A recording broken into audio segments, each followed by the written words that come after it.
All right. I don't know what they explained to you downstairs, but you get 10 questions, which I'll answer as best as I can. How does that sound? Yeah, that sounds fine. I wrote them down. Glad to hear it. So, what's your first question, kid? Uh, okay, so I guess the obvious question first is, what's the meaning of life? I'll tell you, man. I get asked this one every time. And no offense to you, but it's a really stupid question, you know?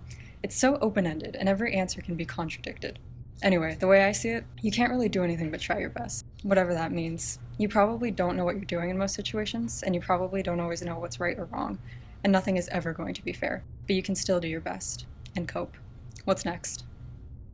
I mean, yeah, I see what you're saying. Despite morals, everyone can just Again, basically. maybe they didn't really explain the process downstairs. This isn't supposed to be a conversation. It's nothing personal, that's just not how this works. Understand? I'm so sorry. I, I won't do that anymore. Yeah, it's fine. Don't apologize, please. I'm happy to answer your questions. It's just frustrating because all the time I get people who come in here completely unprepared. Anyway, what's your next question, kid? Um, all right, sorry. That tends to happen. Is there life on other planets? Yep, tons of it. Okay, cool. Uh, is there free will? Well, you make decisions, obviously. You have to decide things. That's how the world works. On the other hand, the decisions you make are made because of the things you've experienced, what you've been taught, and the wiring of your brain, and you don't really have any control over any of that. So the answer is kind of. That's your third, by the way. What's next? What happens when you die? Ooh, okay, see, now that's a good one. The answer is nothing, really. I mean, you, meaning your body, is cremated or buried or chopped up and put into some guy's freezer or whatever, but that's about it. Wait, there's no afterlife? No, sir, there is not. It's a pretty cool thing to know, right? Also, that's five. I, okay. I thought that was a two-part question. I'm sorry. Anyway, what can I do to be happy? Eat some chicken McNuggets. I'm sorry? No, trust me, you're not. And that was seven. I, what? That's seven. Uh, okay, how do chicken McNuggets make you happy? Do you know how chicken McNuggets are made? No, you don't. I know for a fact that you don't because I know you've eaten them. A chicken McNugget is comprised of all the guts and arteries and brains and eyes and bone marrow and beak of chicken. Everything but the feathers, baby. And then all those bits and pieces that were once a wide eyed, innocent chicken are blended up into a pink gray mush. Sometimes workers like to gather around and just spit in it, because at that point it really doesn't matter. That pink gray mush is then pumped chock full of monocalcium phosphate and sodium acid pyrophosphate and tert butyl hydroquinone, molded into a little blob of ground up whole chicken and dyed a crisp white. It is then placed on a conveyor belt with a million other little blobs, drenched in fats and oils and sugars, fried and served to millions of eager do-gooders who cram them into their mouths like candy. That's honestly kind of awful.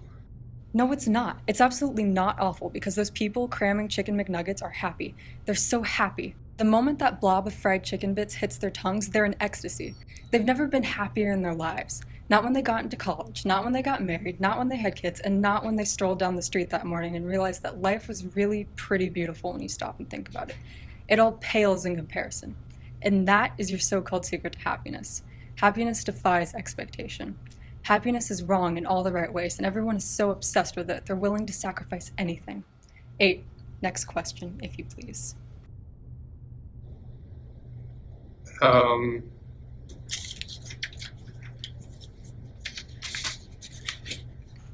Completely unprepared. Look, just don't think about it too much and ask your last two questions. all right. Do you listen to people when they pray? Not really.